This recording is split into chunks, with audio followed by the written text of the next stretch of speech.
Assalamualaikum warahmatullahi wabarakatuh. Di video kali ini aku mau menceritakan tentang seorang bangsawan Hungaria yang memiliki kebiasaan unik dan menyeramkan, yaitu mandi darah perawan.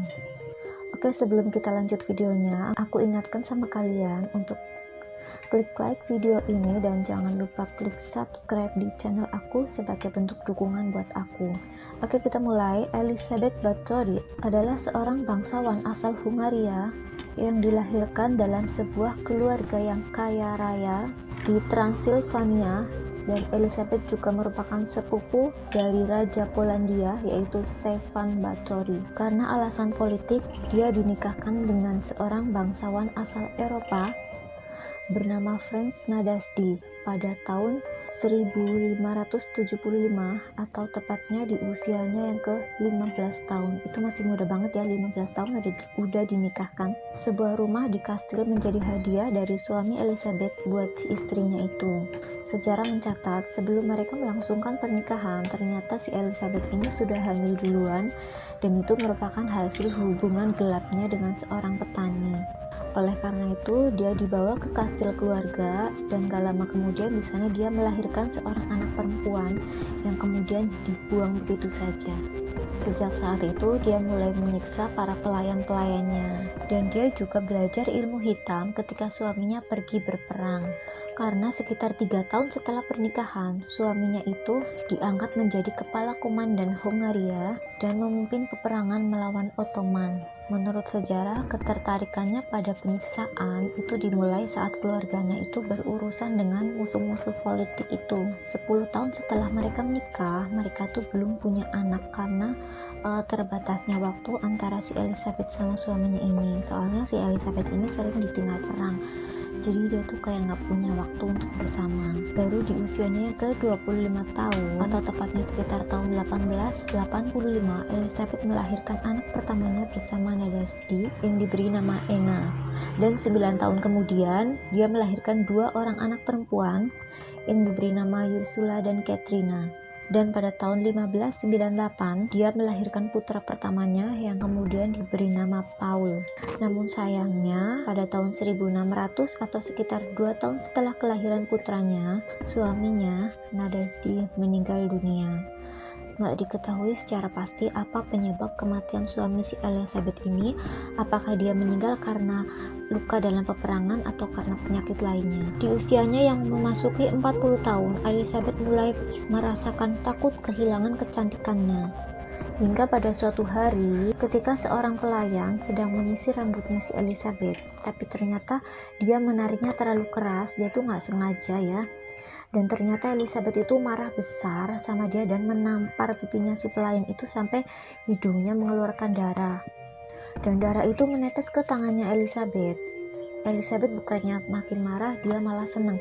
Karena setelah dihapus itu darah dari kulitnya, dia tuh ngerasa kalau kulitnya tuh kelihatan lebih awet muda, lebih seger gitu karena tetesan darah perawan tadi. Kebetulan karena itu pelayannya tuh masih perawan, jadi dia tuh berasumsi kalau darah perawan itu lebih efektif untuk membuat dia itu awet muda. Kekejaman pun dimulai, dia mulai membunuh para pelayan-pelayannya dengan menyiksanya terlebih dahulu. Dia menyiksa dengan cara dipotong-potong bagian tubuhnya agar menciptakan tetes-tetes darah, terutama urat nadinya itu dia tuh disayat-sayat gitu. Dan para korbannya itu banyak. Pertama dari pelayan-pelayannya dulu, terus setelah pelayan-pelayan yang masih perawan itu udah habis, udah jadi korbannya dia itu masih mencari putri-putri petani yang ada di sekitar dia, diiming-imingi tuh pendidikan, etika, dan sopan santun. Jadi mereka tuh datang ke kastil berbondong-bondong dengan alasan menuntut pendidikan di situ, dari keluarganya juga mengizinkan. Tapi ternyata sampai di situ dia tuh dibohongin, dan di situ dia tuh cuma disiksa. Bahkan ada yang dibiarkan mati kelaparan, nadinya tuh disayat-sayat, diikat di bak kamar mandi, dan nanti darahnya tuh sekalian buat mandi di baknya itu.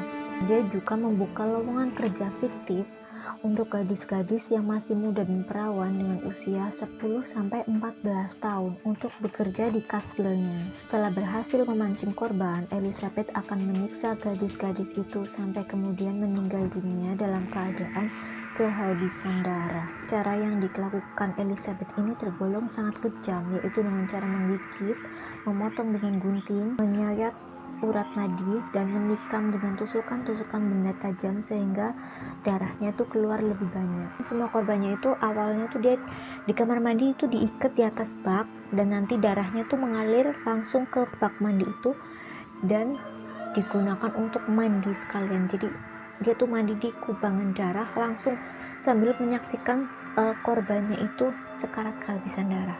Dan bahkan ada sejarah juga yang mencatatkan kalau Elizabeth itu nggak cuma mandi darahnya, tapi dia juga meminum dengan alasan kayak buat inner beauty gitu. Agar gak terlihat mencurigakan, si Elizabeth ini memakamkan korbannya itu dengan prosesi keagamaan.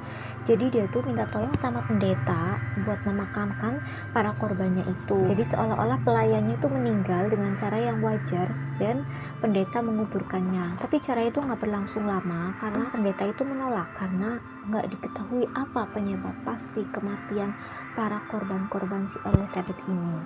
Nah, setelah kehilangan alasan, setelah pendeta menolak, akhirnya dia tidak lagi menguburkan mayat para korbannya, tetapi dia memutilasi dan membuangnya secara assal, baik itu di sungai di belakang kastil ataupun di ladang-ladang sayur dan di sekitar istananya. Sampai pada suatu hari yang namanya kejahatan pasti akan terungkap juga, yang namanya sepandai-pandai tupai melompat pasti akan jatuh juga.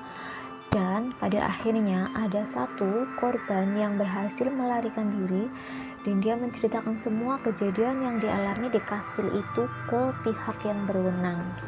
Setelah itu Raja Matthias dari Hongaria pun memerintahkan sepupu Elizabeth sendiri, Georgi Turzo, seorang gubernur provinsi, untuk melakukan penyelidikan atas laporan tersebut. Sampai pada akhirnya pada tanggal 30 Desember 1610 atau lebih tepatnya sekitar 10 tahun setelah suaminya meninggal dunia, pihak yang berwajib mendatangi kastil tersebut dan menemukan pemandangan yang sangat mengerikan. Di ruang utama dia menemukan seorang gadis yang hampir mati kehabisan darah, sedangkan yang lainnya yang masih hidup. Pada tubuhnya terdapat beberapa tikaman benda tajam.